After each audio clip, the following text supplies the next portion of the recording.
معزز محتشم حاضرین و سامعین، اللہ تبارک و تعالیٰ کا بے پایہ شکر ہے کہ خالق کائنات نے رمضان المبارک کی مبارک ساعتوں میں ہمیں ایک اور خوبصورت دن جمعۃ الوداع کی صورت میں عطا فرمایا۔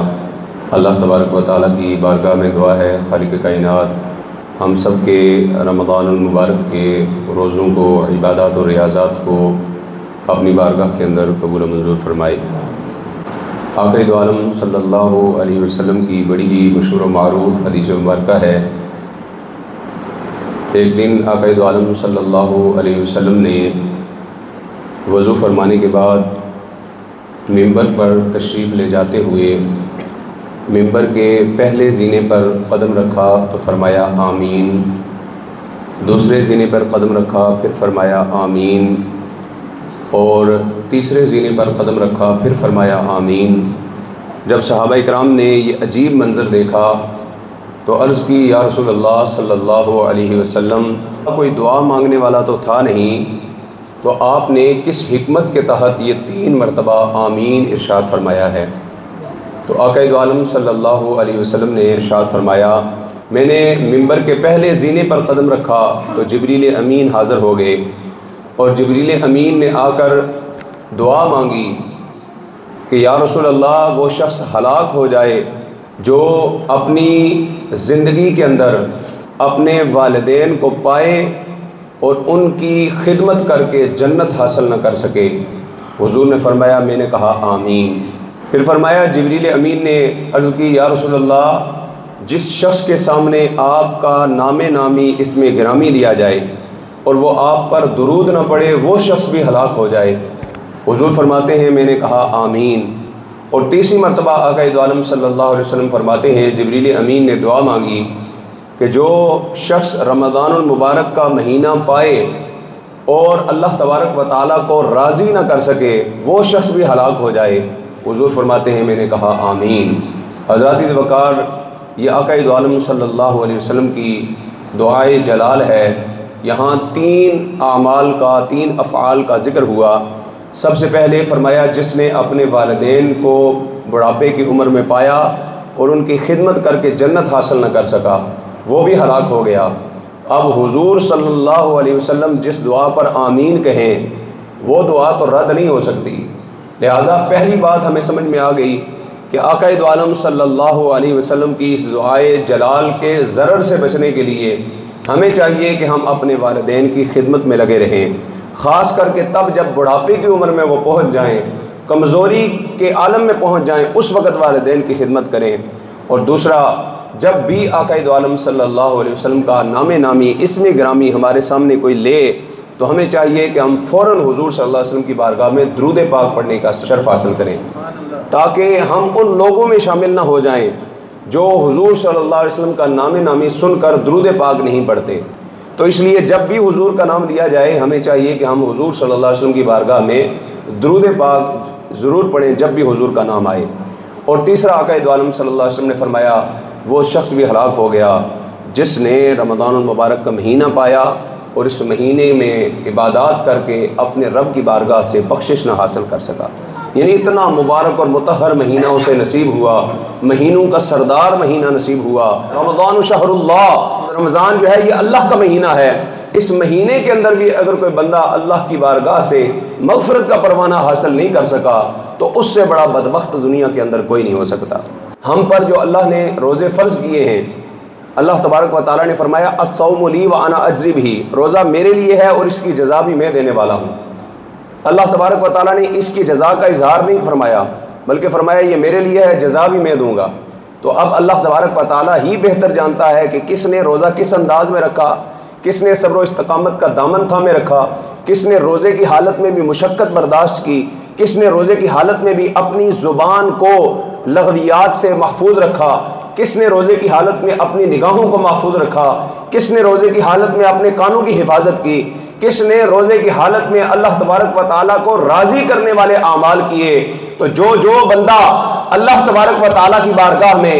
جتنے تقوی کے ساتھ روزہ رکھنے کی سعادت حاصل کرتا ہے، اللہ تبارک و تعالیٰ اتنا ہی اس روزے پر اس کو اجر و ثواب عطا فرما دیا کرتا ہے۔ یہ اللہ تبارک و تعالیٰ کا فضل و کرم ہے، جسے چاہتا ہے، جب چاہتا ہے، جتنا چاہتا ہے عطا فرما دیتا ہے۔ یہ روزے کی جو عبادت ہے یہ بھی اللہ تبارک و تعالیٰ کی بارگاہ میں ایک عجیب عبادت ہے۔ دیکھیں جتنی بھی عبادات ہیں ان عبادات میں سے بعض ایسی ہیں کہ ان عبادات کو کرتے ہوئے آپ کوئی اور کام نہیں کر سکتے، اپنا کام نہیں کر سکتے۔ نماز عبادت ہے، آپ نماز کے اندر کھڑے ہو گئے، اب آپ اور کوئی کام نہیں کر سکتے، حتیٰ کہ کوئی سلام دے تو آپ سلام کا جواب بھی نہیں دے سکتے، اور کوئی کام کرنا تو درکنار۔ اور اسی طرح حج کے لیے جب جاتے ہیں، حج کرنا یہ بھی ارکان اسلام میں سے ہے، اور یہ بھی فرض ہے، یہ بھی عبادت ہے۔ یہ بھی ایسی عبادت ہے کہ جس عبادت کو کرتے ہوئے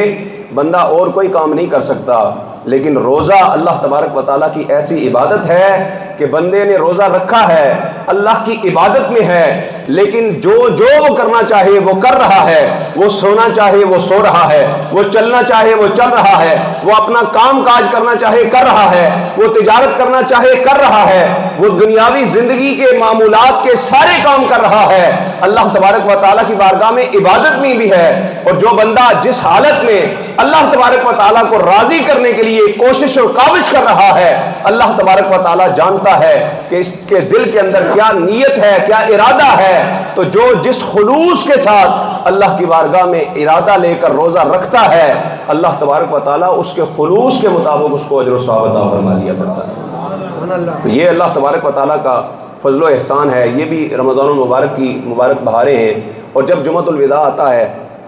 جو رمضان المبارک سے محبت کرنے والے لوگ ہیں، کیونکہ آقا دو عالم صلی اللہ علیہ وسلم کی حدیث مبارکہ کا مفہوم ہے، میرے آقا نے فرمایا کہ اگر میری امت کو پتہ چل جائے کہ رمضان المبارک کیا ہے تو یہ تمنا کریں کہ سارا سال ہی رمضان ہو۔ اگر یہ امت کو پتہ چل جائے تو جو رمضان المبارک سے محبت کرنے والے ہیں، رمضان کی آمد پر خوش ہوتے ہیں، رمضان المبارک کے جانے پر ان کو افسوس بھی ہوتا ہے، وہ غمناک بھی ہوتے ہیں۔ تو اب سوال کرنے والے بعض کہتے ہیں جی جمعۃ الوداع پہ تم جو ہے وہ باقاعدہ رمضان المبارک کے جانے کے حوالے سے افسوس کا اظہار کرتے ہو، غم کرتے ہو کہ یہ رمضان کا مہینہ جا رہا ہے، ارکان اسلام تو 5 ہیں، باقی ارکان اسلام کے حوالے سے یہ کیوں نہیں ہوتا؟ تو یاد رکھیں باقی ارکان اسلام مخصوص ہیں اور ان کی طریقہ کار، ان کے اوقات بھی مخصوص ہیں۔ جیسے حج ہے تو حج جو ہے وہ ہر ایک کے اوپر فرض نہیں ہے، حج جو ہے وہ صاحب استطاعت ہی کرے گا، زکوٰۃ جو ہے وہ صاحب استطاعت ہی دے گا، اور پھر سال کے بعد کچھ اعمال کرنے والے ہیں۔ نماز جو ہے یہ روزانہ دن میں 5 وقت ادا کی جاتی ہے، لیکن رمضان المبارک کا مہینہ ایسا ہے کہ جو ایک بار گزر جاتا ہے دوبارہ ہر ایک کو نصیب نہیں ہوتا۔ کتنے لوگ ایسے ہیں جو رمضان المبارک کے پچھلے سال میں ہمارے ساتھ تھے مگر اس سال ہمارے ساتھ نہیں ہیں۔ تو کیا پتہ اب اگلے سال جو رمضان المبارک آئے گا تو ہم میں سے کون موجود ہوگا، کون نہیں ہوگا۔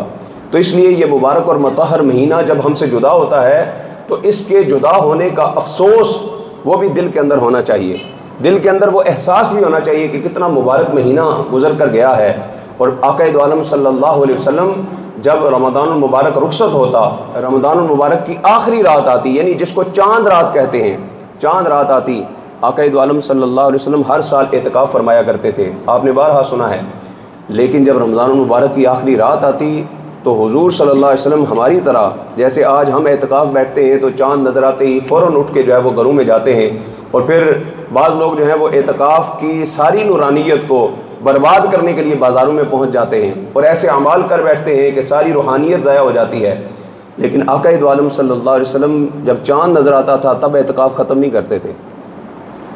آقا دو عالم صلی اللہ علیہ وسلم وہ رات بھی عبادت کے اندر گزارتے تھے۔ فرمایا یہ رات لیلۃ الجائزہ ہے، حساب و کتاب کی رات ہے۔ حضور ساری رات عبادت کرتے، صبح نماز فجر ادا کرتے اور صبح وہیں سے عیدگاہ کی طرف روانہ ہو جاتے، عیدگاہ جاتے اور وہاں سے عید کی نماز پڑھنے کے بعد حضور صلی اللہ علیہ وسلم اپنے گھر کی طرف جایا کرتے تھے۔ اگرچہ اعتکاف چاند نظر آتے ہی ختم ہو جاتا ہے، سنت ادا ہو جاتی ہے، لیکن حضور صلی اللہ علیہ وسلم کا یہ عمل بتاتا ہے کہ یہ رات اتنی مبارک ہے کہ آقا دو عالم صلی اللہ علیہ وسلم تعلیم امت کے لیے اس رات کے اندر بھی عبادت کیا کرتے تھے۔ یہ رات بھی حضور صلی اللہ علیہ وسلم عبادت کے اندر گزارا کرتے تھے۔ یہ جو رمضان المبارک کی مبارک رات لیلۃ الجائزہ، عید الفطر کی رات یا بڑی عید سے پہلے جو رات آتی ہے وہ بھی لیلۃ الجائزہ ہی قرار دی جاتی ہے۔ ان راتوں کے اندر عبادات اور ریاضات کرنے کی جو فضیلت ہے، آقا دو عالم صلی اللہ علیہ وسلم نے ارشاد فرمایا جو عیدین کی راتوں کے اندر قیام کرے گا، اللہ تبارک و تعالیٰ کی بارگاہ میں عبادت کرے گا، فرمایا جس دن سارے لوگوں کے دل مردہ ہو جائیں گے، وہ قیامت کی ہولناکی کا دن جس دن سب لوگوں کے دل مردہ ہو جائیں گے، فرمایا جو عیدین کی راتوں کے اندر قیام کرے گا، اللہ تبارک و تعالیٰ اس دن کے اندر اس کے دل کو مرنے نہیں دے گا، اس کا دل اس دن بھی زندہ رہے گا۔ جس دن ساری دنیا کے لوگوں کے دل مر جائیں گے لیکن اس کا دل زندہ رہے گا، کیونکہ اس نے اس رات کے اندر اللہ تبارک و تعالیٰ کی بارگاہ میں قیام کیا، اللہ تبارک و تعالیٰ کی بارگاہ میں عبادت کا شرف حاصل کیا۔ اور حضرت سیدنا عبداللہ ابن عباس رضی اللہ تعالیٰ عنہ لیلۃ الجائزہ کے بارے میں آپ فرماتے ہیں کہ آقا دو عالم صلی اللہ علیہ وسلم نے ارشاد فرمایا اللہ تبارک و تعالیٰ رمضان المبارک کی ہر رات کے اندر، رمضان المبارک کی ہر رات کے اندر اللہ تبارک و تعالیٰ لاکھوں لوگوں کو جہنم سے آزادی عطا کرتا ہے، ہر رات کے اندر۔ یعنی یہ نہیں کہ صرف لیلۃ القدر خیر من الف شہر، وہ تو 1000 مہینوں سے افضل ہے، لیکن فرمایا رمضان المبارک کی ہر رات کے اندر اللہ تبارک و تعالیٰ لاکھوں جہنمیوں کو جہنم سے آزادی عطا کرتا ہے۔ اور فرمایا جب رمضان المبارک کی آخری رات آتی ہے، لیلۃ الجائزہ آتی ہے، عید الفطر کی رات آتی ہے، چاند رات آتی ہے، تو اللہ تبارک و تعالیٰ نے رمضان المبارک کے پورے مہینے میں جتنے لوگوں کو جہنم سے آزاد کیا ہوتا ہے، فرمایا ان سے کہیں زیادہ لوگوں کو اللہ اس ایک رات کے اندر جہنم سے آزادی عطا کرتا ہے۔ ایک رات کے اندر اللہ اتنے لوگوں کو جہنم سے آزادی، یعنی اتنی بڑی مبارک رات ہے، اور اس رات کو ہم غفلتوں کے اندر گزار دیتے ہیں۔ ہر نوجوان، ہر شخص جو لوگ پورا مہینہ فری ہوتے ہیں، باقاعدہ وہ جو ہے وہ اپنی شاپنگ کر بھی سکتے ہیں، اس کے باوجود وہ چاند رات کو منہ اٹھا کے بازاروں کے اندر دندناتے پھرتے ہیں، جہاں جو ہے وہ شیطان اپنا منہ کھولے بیٹھا ہوا ہوتا ہے، اور سارے اعمال جو ہیں وہ برباد کر کے واپس لوٹ کے آ جاتے ہیں۔ یاد رکھیں عبادت کرنا اگرچہ بڑی اہمیت کی بات ہے، لیکن نیک اعمال کر لینے کے بعد ان کو سنبھالنا بڑا مشکل ہے۔ یعنی نیکیاں کر لینا کمال نہیں ہے، ان کو سنبھالنا کمال ہے، ان کی حفاظت کرنا کمال ہے۔ بھئی آپ نے دنیا کی مال و دولت اگر کمائی ہے، آپ بینک کے اندر جا کر اکاؤنٹ بنا کر اس کو سیو کرتے ہیں، آپ گھر کے اندر سیف الماری بنا کر اس کے اندر اس کو محفوظ کرتے ہیں، آپ اس کی حفاظت کرتے ہیں، تو بتاؤ جو نیکیوں کی دولت آپ نے کمائی ہے اس کی حفاظت کی ضرورت نہیں پڑے گی، اس کی حفاظت نہیں کرنی پڑے گی۔ پورا مہینہ اتنی محنت کی، راتوں کو قیام کیا، اللہ تبارک و تعالیٰ کو راضی کرنے کی کوشش کی، لمبے لمبے سجدے کیے، رات کو کھڑے ہو کر 20 رکعت نماز تراویح ادا کی، قرآن مجید کی تلاوت کی، علم دین سیکھا، اللہ کو راضی کرنے والے اعمال کیے، سارا دن بھوکا رہ کے اللہ تبارک و تعالیٰ کی رضا کے لیے گزارا، لیکن جب عید کی رات آئی، چاند کی رات آئی، تو سارے اعمال برباد کر دیے، سارے اعمال نامے کے اوپر جو ہے وہ قلم پھیر دیا۔ تو اتنا جو ہے وہ ہمیں غفلت کا شکار نہیں ہونا چاہیے۔ یہ جو رات آنے والی ہے، لیلۃ الجائزہ جو آنے والی ہے، ہمیں چاہیے کہ ہم اس رات کی قدر کریں۔ بعض لوگ تو ایسے ہوتے ہیں جن کی شاپنگ ہو چکی ہوتی ہے، خاص کر نوجوان ہمارے، شاپنگ ہو چکی ہے، تیاری بالکل ہو چکی ہے، لیکن ویسے ہی دوستوں کے ساتھ بازاروں میں نکل جاتے ہیں۔ خدا کے بندو، اپنی جو نورانیت ہے رمضان المبارک کی، اس کی حفاظت کریں، اس دولت کو، جو دولت آپ نے رمضان کے مہینے میں کمائی ہے، اس کی حفاظت کریں۔ اللہ تبارک و تعالی ہمیں اس کی حفاظت کرنے کی توفیق عطا فرمائے۔ اچھا، اگلی حدیث مبارکہ مسند احمد کے اندر یہ حضرت ابو ہریرہ رضی اللہ تعالیٰ عنہ سے مروی ہے۔ آپ فرماتے ہیں کہ آقا دو عالم صلی اللہ علیہ وسلم نے ارشاد فرمایا کہ اللہ تبارک و تعالیٰ نے میری امت کو جو 5 چیزیں عطا فرمائی ہیں، فرمایا وہ 5 چیزیں اور کسی امت کو عطا نہیں کی۔ ان میں سے ایک یہ ہے کہ اللہ تبارک و تعالیٰ رمضان المبارک کے اختتام پر جو عید الفطر کی رات آتی ہے، فرمایا اس رات کے اندر اللہ تبارک و تعالیٰ میری امت کے بے حساب گناہگاروں کی مغفرت فرما دیتا ہے، بے حساب۔ اچھا، صحابہ نے عرض کی یا رسول اللہ صلی اللہ علیہ وسلم کیا یہ لیلۃ القدر ہے؟ کیونکہ لیلۃ القدر بھی مشتبہ ہے، تو کیا یہ لیلۃ القدر ہے کہ جس رات کے اندر اللہ تبارک و تعالیٰ بے حساب گناہگاروں کی مغفرت فرماتا ہے؟ حضور نے فرمایا نہیں، بلکہ یہ لیلۃ الجائزہ ہے، یعنی یہ مزدور کی جو مزدوری ہے وہ ادا کرنے کی رات ہے، کہ پورا مہینہ جو بندے نے اللہ تبارک و تعالیٰ کی بارگاہ میں عبادت کی ہے، لو لگائی ہے، فرمایا آج کی رات اس کا اجر عطا کرنے کی رات ہے۔ اس رات کے اندر اللہ تبارک و تعالیٰ بندوں کو اجر عطا فرماتا ہے۔ لہٰذا ہمیں چاہیے کہ ہم اس رات کے اندر عبادت کریں، اس رات کی قدر کریں، اس رات کی اہمیت کو سمجھیں، اور اس رات کے اندر کوشش کریں نوافل ادا کیے جائیں، قرآن مجید کی تلاوت کی جائے، اللہ تبارک و تعالیٰ کی بارگاہ میں گڑ گڑا کے جو ہے وہ توبہ کی جائے۔ اچھا کوئی اگر نہیں بھی کر سکتا، وہ جو جی بھی غافل ہونے نے کہنا پورا مہینہ تک کر دے رہے ہیں، اج تے تراویح تو جان چھٹی ہے معاذ اللہ، تو ہن تے ریسٹ کر لئیے، اج تے آرام کریے۔ اگر کوئی ایسا غافل ہے، ایسا دل مردہ ہو چکا ہے کہ اٹھ کے 2 رکعت نفل بھی ادا نہیں کر سکتا، تو میری ریکویسٹ ہے کم از کم اگر آپ نیکی نہیں کر سکتے، گناہ سے تو بچ سکتے ہیں نا، اگر آپ نیکی نہیں کر سکتے، نوافل نہیں پڑھ سکتے، اس رات کے اندر قرآن کی تلاوت کے لیے وقت نہیں نکال سکتے، کم از کم اپنے آپ کو گناہوں سے تو بچاؤ۔ موبائل کے اوپر جو ہے وہ غلط ویڈیوز تو نہ دیکھو، موبائل کے اوپر ٹک ٹاک نکال کے جو ہے وہ دیکھنا تو شروع نہ کر دو، اور دیگر جو ہے وہ بے حیائی والے اعمال تو نہ کرو۔ اگر نیکی نہیں کر سکتے تو کم از کم گناہ بھی نہ کرو۔ حضرات سے بکار کچھ مسائل، کچھ باتیں عید الفطر کے حوالے سے آپ کے سامنے بھی عرض کرنا ضروری سمجھتا ہوں۔ بہت سارے لوگوں کو بہت ساری باتوں کا علم نہیں ہوتا، تو اس لیے قبل از وقت عرض کر دی جائیں تو زیادہ بہتر ہوتا ہے۔ سب سے پہلی بات جو عید الفطر کی صبح ہم نے کرنی ہے وہ یہ کہ ہم نے عید الفطر کی نماز فجر ادا کرنی، کہیں انشاءاللہ۔ یہ پریکٹس کر کے دیکھا ہے کہ پورا مہینہ جو رمضان المبارک کی مساجد کے اندر رونق ہوتی ہے وہ چاند نظر آتے ہی ختم، عشاء کی نماز کے اندر بھی نمازی کم، اور عید کی نماز کے اندر جتنے مجمع بھرے ہوتے ہیں فجر کی نماز کے اندر اتنی ہی مسجدیں خالی ہوتی ہیں۔ عید کی نماز واجب ہے اور فجر کی نماز فرض ہے، اس کی زیادہ اہمیت ہے، اس کی فضیلت بھی زیادہ ہے۔ اگرچہ عید کی نماز کی اپنی جگہ اہمیت ہے، لیکن عید کے دن بھی نماز فجر جو ہے وہ فرض ہے، لہذا سب سے پہلے اٹھ کے اپنی نماز فجر جو ہے وہ ادا کریں۔ اس کے بعد عید کے لیے جو تیاری کی جاتی ہے، اپنے بالوں کو کٹوائیں، اپنے ناخن جو ہے وہ ترشوائیں، اگر نیا لباس پہن سکتے ہیں تو ٹھیک، نہیں تو پرانا یا صاف ستھرا لباس جو بھی ہو، اچھا لباس ہو وہ لباس پہن لیا جائے، خوشبو لگا لی جائے، اور ایک انگوٹھی جو ہے وہ پہن لی جائے۔ یہ بھی حضور صلی اللہ علیہ وسلم کی سنت ہے، لیکن انگوٹھی پہنتے ہوئے یہ یاد رکھا جائے کہ ایک انگوٹھی 4.5 ماشے چاندی کی بنی ہوئی ہو، اس کے علاوہ کسی دھات کی بھی نہیں، 4.5 ماشے سے چاندی کا اس کا وزن زیادہ نہ ہو، ایک ہی نگ ہو، نگ بھی زیادہ نہ ہو۔ اگر اس نگ کا وزن زیادہ ہے تو کوئی حرج نہیں، اس چاندی کا وزن 4.5 ماشے سے زیادہ نہیں ہونا چاہیے، یہ بھی ایک سنت ہے، یہ بھی ادا کریں۔ اور عید الفطر کے دن صبح آتے ہوئے کوئی نہ کوئی میٹھی چیز کھا کے آنا، یہ بھی حضور کی سنت ہے، کوئی میٹھی چیز کھا کے آنا، کیونکہ افطار کبیر ہے، اللہ تبارک و تعالیٰ نے عید الفطر کا دن عطا فرمایا، تو حضور صلی اللہ علیہ وسلم کی سنت یہ تھی کہ حضور طاق اعداد میں کھجوریں تناول فرما کے آیا کرتے تھے۔ تو یقیناً ہر گھر کے اندر رمضان المبارک کے مہینے میں کھجوریں تو ہوتی ہیں، تو صبح حضور کی یہ سنت بھی میٹھی میٹھی سنت ادا کریں۔ ایک رستے سے آئیں دوسرے رستے سے جائیں، یعنی رستہ جو ہے وہ حضور صلی اللہ علیہ وسلم کا طریقہ تھا کہ حضور تبدیل فرما کے جایا کرتے تھے، رستے میں آتے ہوئے آہستہ آہستہ آواز میں تکبیرات پڑھتے ہوئے آئیں، بجائے فضول گپیاں لگاتے ہوئے۔ اس سے بہتر ہے کہ آپ جو ہے وہ تکبیرات اللہ اکبر لا الہ الا اللہ اللہ اکبر وللہ الحمد، یہ تکبیرات آپ پڑھتے ہوئے نماز عید پڑھنے کے لیے مساجد کے اندر تشریف لے جائیں، اور نماز عید الفطر کے لیے آتے ہوئے آپ نے اپنا صدقہ فطر جو ہے وہ ادا کرنا ہے، کیونکہ عید الفطر کی صبح طلوع آفتاب کے ساتھ ہی بندے کے اوپر صدقہ فطر جو ہے وہ واجب ہو جاتا ہے، اور اس کا نماز عید پڑھنے سے پہلے ادا کرنا واجب ہوتا ہے۔ نماز عید سے پہلے ادا کرنا جو ہے وہ ضروری ہے، تو کوشش کریں کہ اپنا صدقہ فطر نماز عید سے پہلے ادا کر دیں۔